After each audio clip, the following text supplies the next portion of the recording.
A stark warning by the United Nations. Afghanistan is facing a famine. In a video conference yesterday, the UN's top humanitarian officials said 6 million people are at risk. In some parts of the country, children are working in brick factories in order to earn money for food.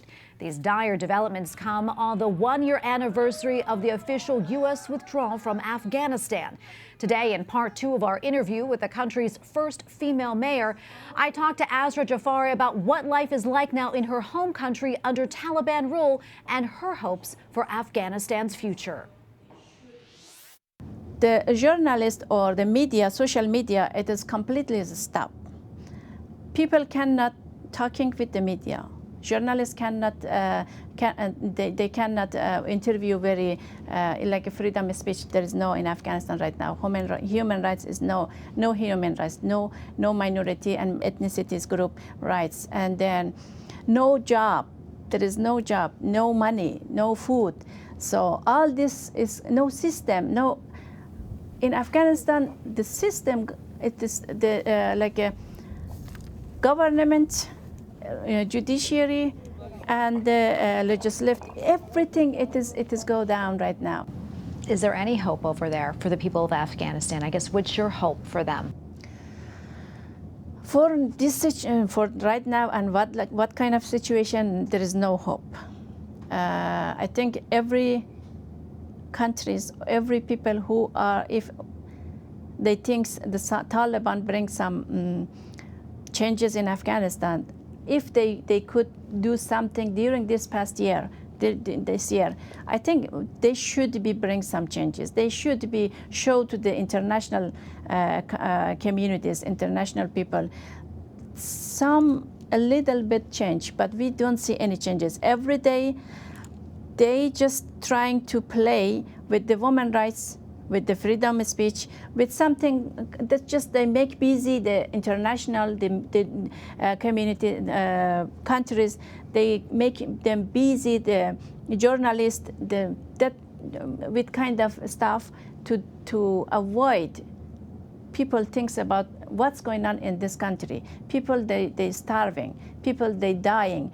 Nobody knows how many people dying every day because there is no media right now.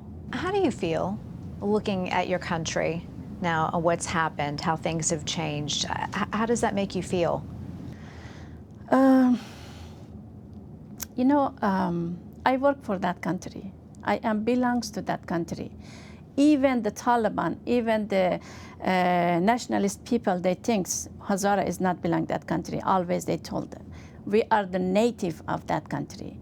So the night I hear Afghanistan is collapsed, I was the person who sit in my house and I couldn't breathe, and then I didn't know what should I do. I live in far from my friends, so I call her. Hey, I cannot sit in my home. I don't know what should I do. It was, you know, it was I as a politician person, I as a person who works with the people very closely, I watching the Afghanistan very closely, what's going on minute by minute. I knew something is bad has happened. See how I shocked about that. And then let's see what about the other people. So I came out at 9 o'clock. I drove to my friend's home about more than 1 hour. And I went there and just with her, we crying whole night. And then watching the, you know, the social media, what's going on, and then what's happened, how we can help the people. For the first time, it was like this shocking, and then still that shock, it doesn't go away. And then this is the worst.